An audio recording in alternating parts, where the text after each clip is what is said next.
우리가 오늘 읽은 본문은 단순하게만 보면 마치 어린아이처럼 순수한 마음으로 하나님을 섬겨야 천국에 들어갈 수 있다라는 말씀처럼 보입니다. 아마도 오늘 본문은요, 우리가 가정주일, 어린이 주일 때 또 많이 쓰는 본문 가운데 하나이기도 합니다. 마치 이 아이들처럼 섬겨야, 또 이 아이들이 되어야 하나님 나라에 갈 수 있다라는 이 고백이 우리가 그 아이들을 위하여 마치 쓰여진 구절이라 생각할 수가 있습니다. 하지만요, 오늘 이 본문은 아이들의 어떠한 순수함, 깨끗함 이런 걸 얘기하는 본문이 아닙니다. 이 본문은 누가 더 크고 누가 첫째가 될 것이냐라던 그 제자들의 다툼과 연관되어진 구절입니다. 주님께서 어린아이를 통해 하나님 나라를 설명한 것은요, 오늘 본문뿐만 아니라 마가복음 9장에도 등장합니다. 우리가 이미 나누었던 이야기죠. 예수님은 누가 더 큰 자가 될 것이냐로 서로 싸우던 제자들에게 한 아이를 그들 가운데 세우시고 이 어린아이 하나를 영접하는 것이 곧 나를 영접하는 것이다, 그렇게 말씀해 주셨습니다. 오늘 우리 본문에서도 마찬가지이죠. 여기서 어린아이는 약자입니다. 어린아이 하나를 영접한다는 것은요, 지극히 작은 자, 소자, 세상의 약자들을 섬기는 거라는 거예요. 그들을 섬기는 것이 곧 주를 섬기는 것이다. 그러니 누가 더 높아지고 누가 첫째가 될 것이냐고 말하는 제자들에게 너희들이 정말 높아지기를 원하고 너희들이 첫째가 되기를 원한다면 너희들은 낮은 자가 되라는 거예요. 그리고 가장 약한 자들을 돌보고 섬기는 자가 되라. 이것이 하나님의 나라에서 큰 자다라는 이야기를 하고 있는 것이죠. 오늘 우리 본문에서는요, 주님은 하나님의 나라를 어린아이처럼 받들지 않는 자는 결단코 천국에 들어갈 수 없다 하셨어요. 이 두 가지를 연결해 보면요, 하나님 나라에 들어가려고 하는 자들은요, 어린아이들을 영접해야 되는 자들이고 동시에 어린아이처럼 되어야 하는 자들입니다. 이 둘의 차이가 무엇일까요? 예수님은 아이들을 참 사랑하셨습니다. 저희 교회도 우리 어른 성도들의 수에 비하면 아이들의 수가 많은 편이에요. 요즘은 몇백 명이 되어도 주일학교가 10명, 20명 안 되는 교회들이 태반이고요. 없는 교회들도 많습니다. 왜 그럴까요? 젊은 세대들이 없거든요. 교회 젊은 엄마 아빠, 30대 엄마 아빠들이 있어야 주일학교 아이가 생기고요. 40대가 생겨야 중고등부 아이들이 생기고 50대가 돼야 청년들이 생기는 거예요. 근데 젊은 세대가 점점 없어지니까요. 몇백 명이 되는 교회지만 주일학교가 없고 중고등부고 청년대학부가 여러분들 사라지게 되는 겁니다. 오늘날 우리 한국교회의 가장 큰 문제이기도 하죠. 근데 왜 예수님께서 이렇게 그 아이들을 사랑하셨을까? 물론 그것은 예수님의 성품에서 기인할 겁니다. 예수님은 가난하고 멸시받고 천대받는 이들에 대한 특별한 사랑을 가지고 계셨습니다. 요즘은요, 아이들이 천대받는 세상은 아니에요. 사실은 아이들이 너무 지나친 사랑을 받아서 문제가 되는 세상이기도 하죠. 우리가 금쪽이란 말을 많이 쓰잖아요. 사실은 그것 때문에 오히려 문제가 돼요.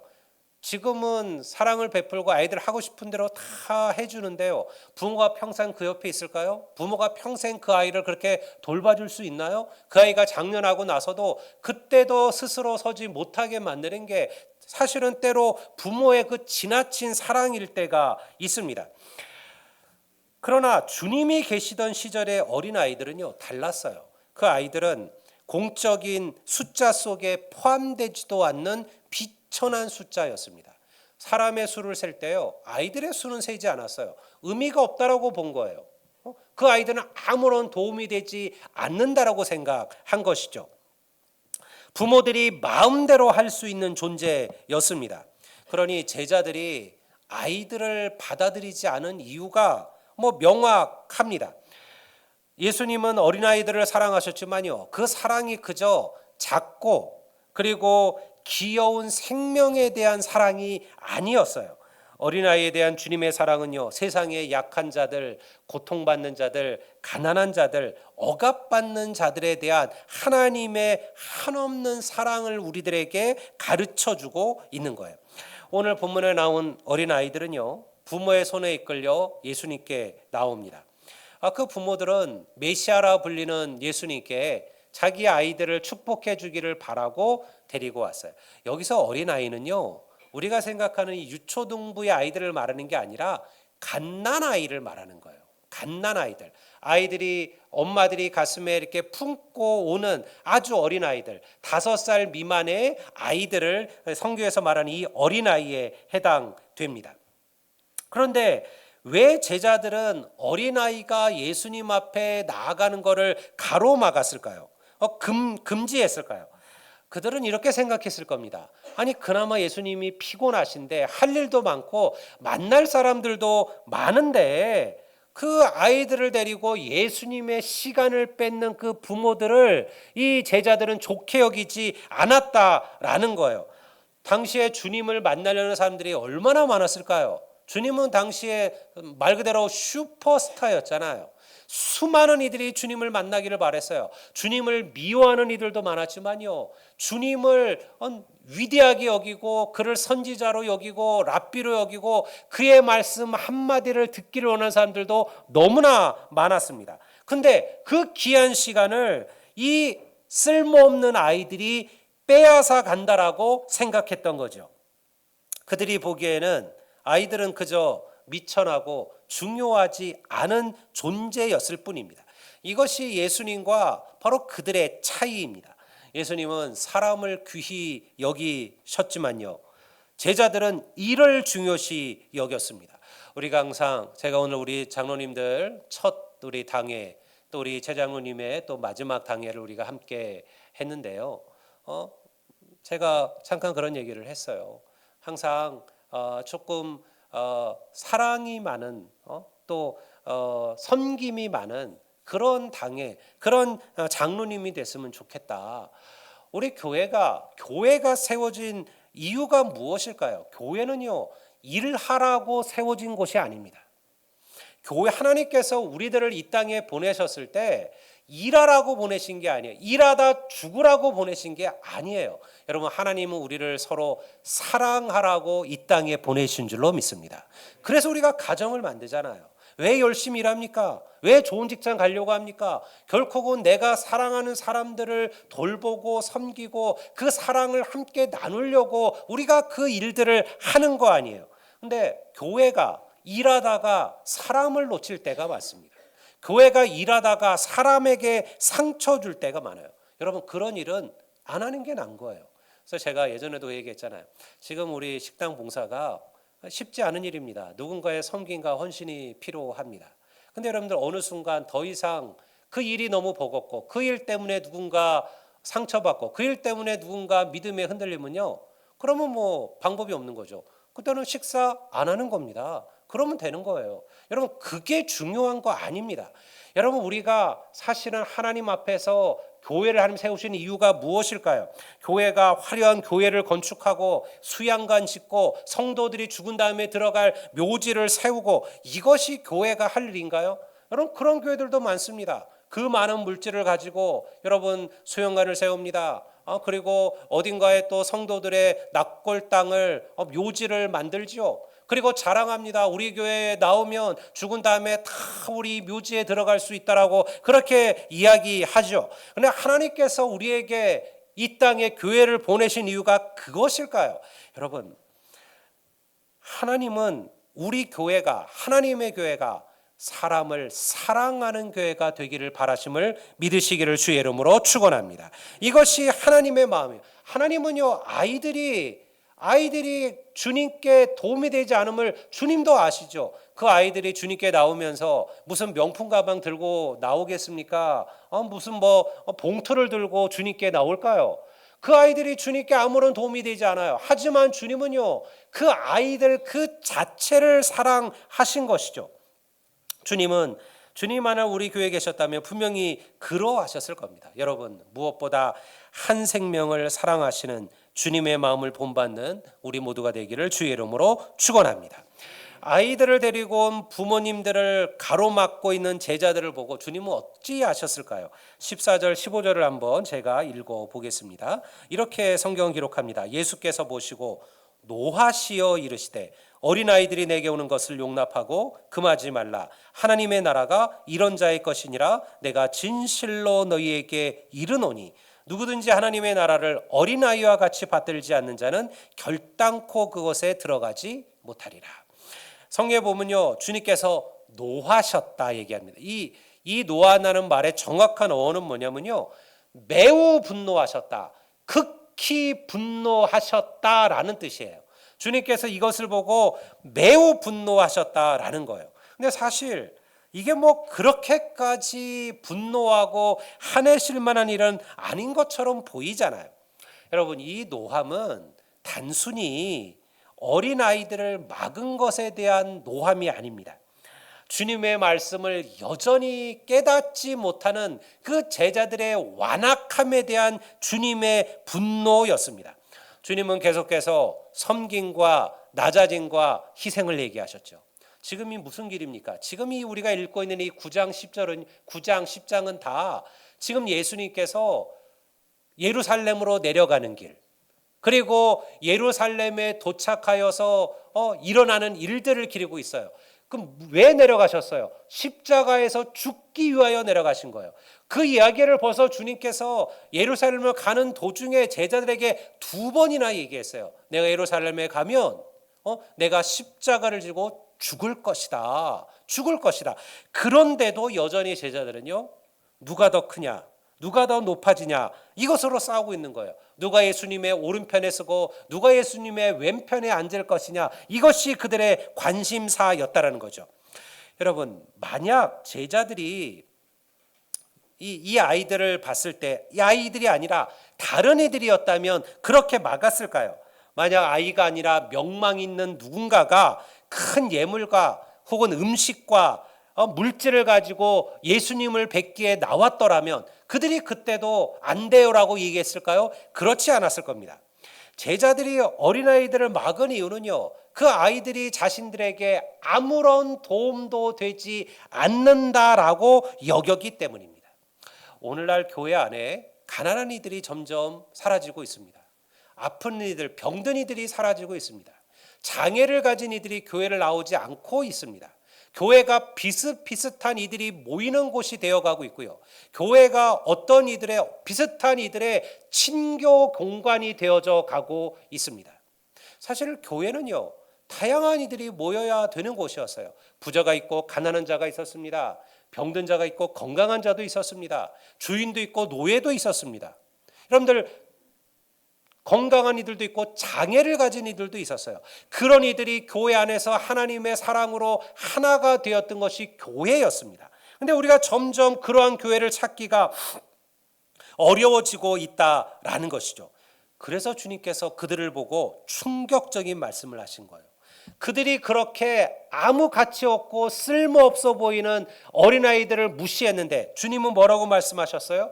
하나님의 나라를 이 어린아이처럼 받들지 않는 자는 결단코 그곳에 들어가지 못할 것이다.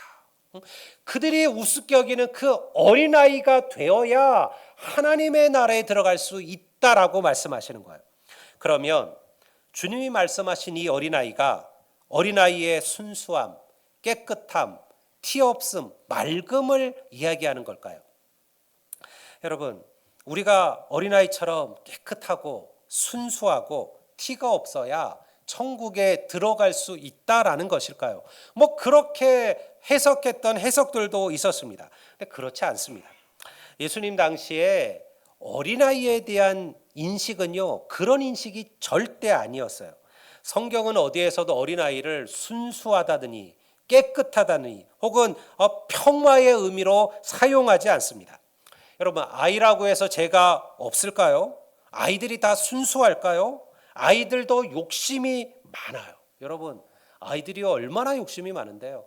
예전에 제가 우리 아이들 어렸을 때, 그때는 정말 4살, 5살, 3살 이럴 때 아닙니까?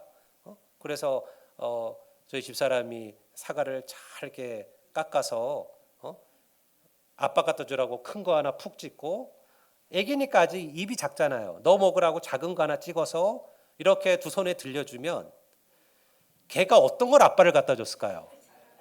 작은 걸 갖다 줘요. 그리고 큰 걸 지가 먹어요. 보통 아이들요, 욕심 없지 않습니다. 아이들도 다 욕심이 있고요. 아이들도 깨끗하고 순박하지 않습니다. 아이들도 거짓말합니다. 어느 순간 모르는 사이에요, 아이들이 거짓말을 배워요. 아이들이 변명을 배워요.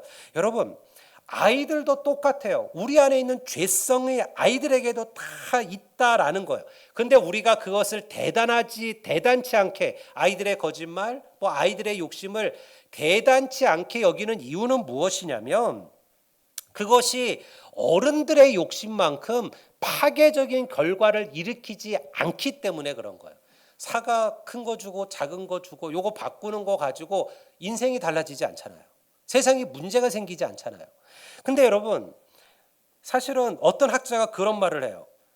그것은 아이들이 죄가 없어서가 아니라 그만한 힘을 가지지 못했기 때문이다라는 거예요. 그 아이들이 커서 그 아이들이 힘을 갖게 되면요, 그 아이들이 똑같은 죄와 똑같은 잘못을 저지르는 것이죠. 여러분, 이게 성경에서 말하는 아이들이에요. 아이들을 순박하게 쓰지 않습니다. 그렇다면 어린아이가 되어야 천국에 갈 수 있다는 이 말씀에서 이 어린아이는 무엇을 말하는 걸까요?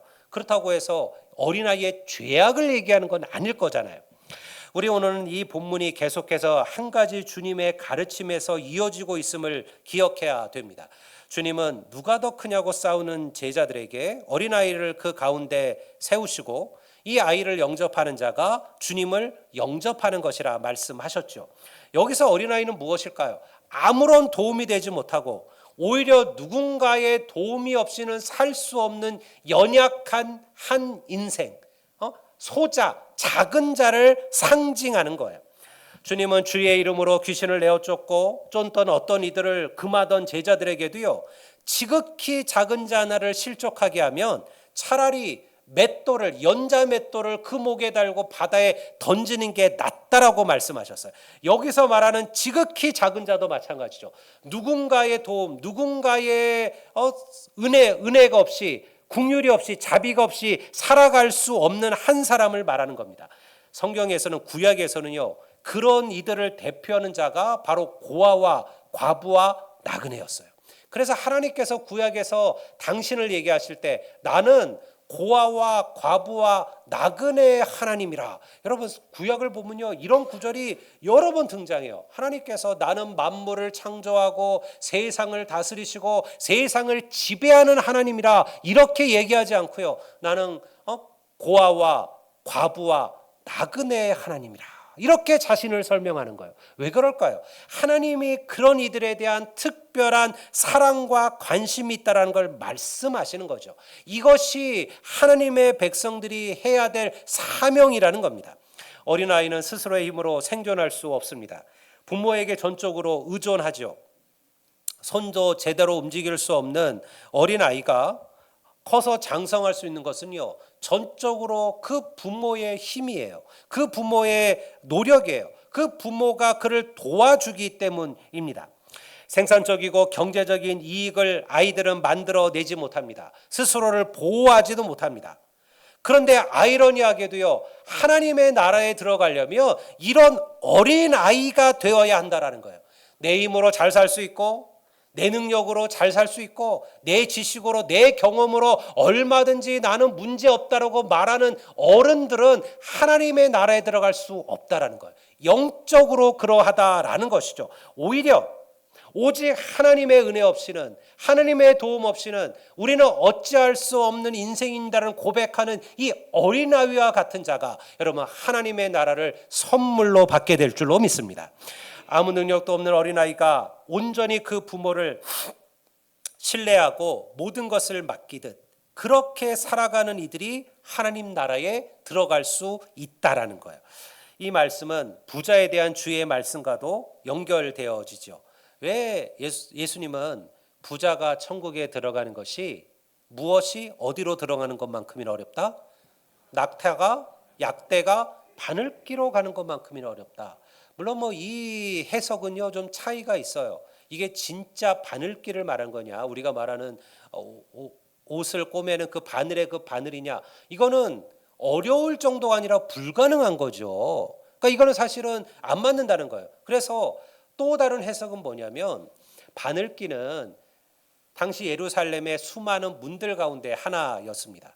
예루살렘의 성에 정문이 있어요. 옛날에는 다 성벽으로 도시가 둘러싸 있었으니까요. 근데 이 문은요, 사실 저녁에 해가 질 때가 되면 문이 닫혀버려요. 근데 멀리 갔다가 오는 사람들이 오면 들어가야 될 거 아니에요. 근데 그 정문 한번 닫히면 열지를 못합니다. 밤에는 항상 위험하니까요. 그렇다고 해서 그들을 밖에서 재울 수는 없잖아요.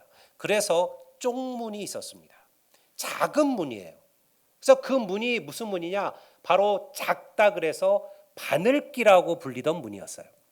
그 문에 들어가려면 사람은 고개를 숙이고 이렇게 하면 들어가는데, 문제는 뭐냐면 낙타라든가 짐승들은 쉽지 않았다는 거예요. 그래서 걔네들을 무릎을 꿇치고 겨우겨우 막 끌어당기고 밀어서 들어갔던 문이 바늘기였다는 거예요. 그러니까 그렇게 해석하면 우리가 이 말이 이해가 되죠. 부자가 천국에 들어가는 것이 그 낙타가 바늘기로 들어가는 것만큼이나 어렵다, 불가능하다라는 게 아니에요. 어렵다라는 거. 왜 그런 말씀을 하셨을까요?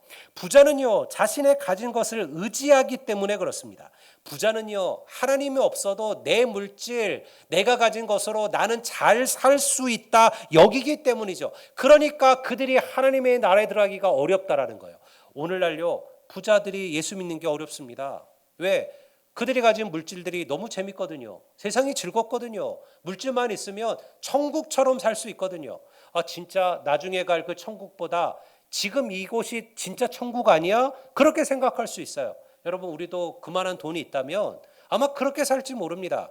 교회가 아니어도 얼마든지 행복하고 얼마든지 즐거우니까 그들이 하나님을 찾지 않는 것이죠. 여러분, 그래서 여러분 성경은 어린아이처럼 되라는 거예요.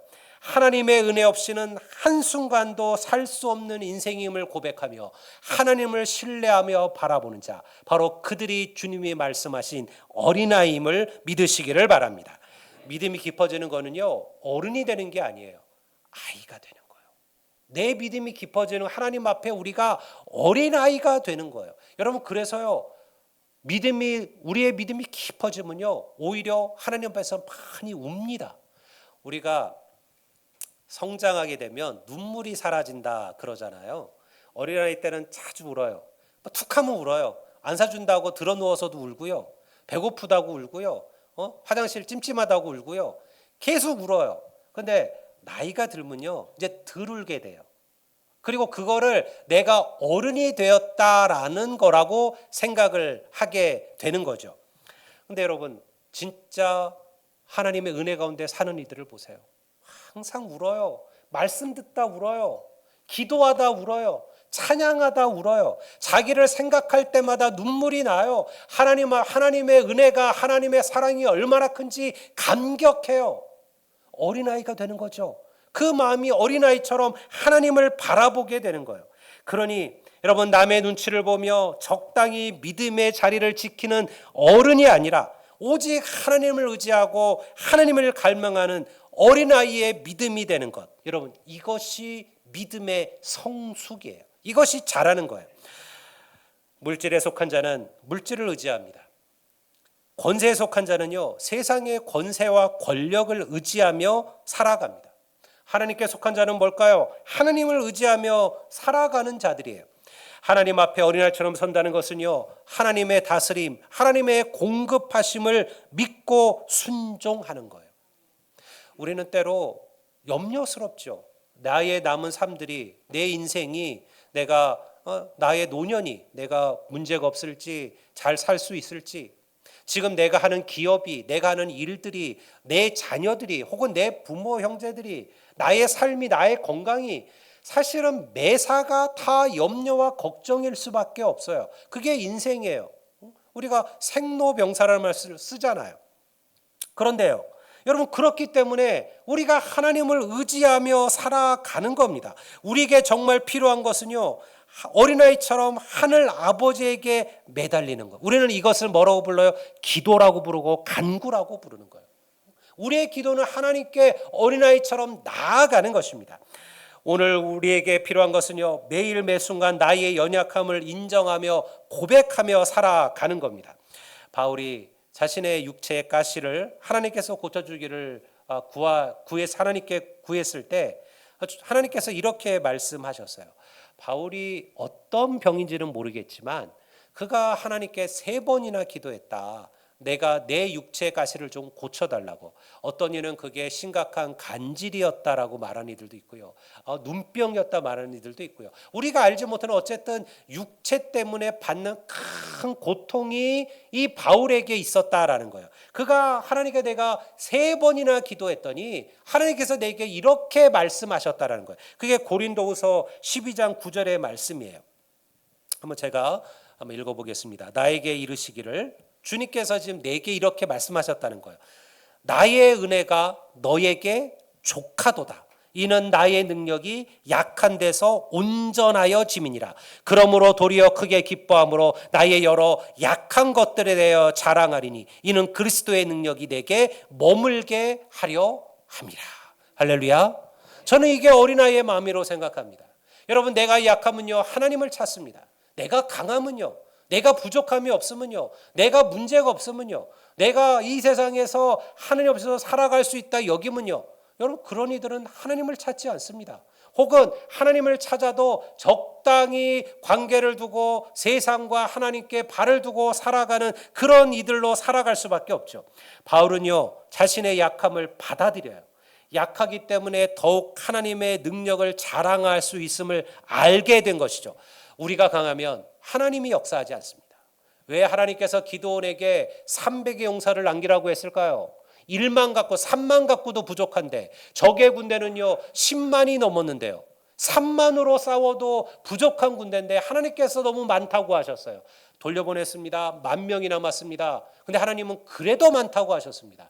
다 돌려보내고 고작 300명을 남기셨어요. 적의 군대는 12만 5천의 미디안 군대인데요, 12만 5천 명과 300이 무슨 싸움을 합니까? 차라리 10,000명이면 전략을 세우고 지형지물을 이용하고 좋은 무기를 준비하고 뭔가 정말 온갖 노력을 다하면 거의 불가능하지만 지킬 수 있을지는 모르겠어요. 근데요, 300은요, 이거는요 뭔 짓을 해도 안 돼요. 300 갖고는 12만 명을 이길 수가 없어요. 근데 왜 하나님은요 다 돌려보내라고 했을까요? 뭐라고 말씀하셨어요? 이 전쟁이 누구에게 달린지를 내가 보여주겠다는 거예요. 전쟁은 창과 칼에 있는 것이 아니라 하나님의 손에, 하나님의 장중에 있음을 믿으시기를 바랍니다. 여러분, 그래서 우리가 약해져야 비로소 이 약한 나를 통하여 하나님께서 역사하시고 하나님께서 능력을 행하시는 거예요. 성도 여러분, 하나님 앞에 어린아이처럼 무릎을 꿇기를 주의 이름으로 축원합니다. 약한 자들이 기도하고 약한 자들이 말씀을 묵상해요. 이런 이들에게 하나님은 당신의 나라에 들어갈 문을 열어주실 겁니다. 여러분, 항상 말씀을 듣고 읽고 쓰고 그리고 묵상하십시오. 그리고 하나님께 우리가 모르는 것을 알려달라고 구하십시오. 여러분의 삶들을 돌아보시기를 바랍니다. 우리는 오늘 하나님 앞에 참으로 어른으로 서 있는지 혹은 어린아이로 서 있는지, 하나님의 나라는 가장 약한 자들, 그러므로 그렇기에 오직 하나님만을 바라보고 의지하는 자들이 들어가는 곳임을 여러분 믿으시기를 주의 이름으로 축원합니다. 나의 약함을 부러워하지 마시고 하나님 앞에 무릎으로 나아가는 그런 믿음의 어린 인생들이 될 수 있기를 주의 이름으로 축복합니다.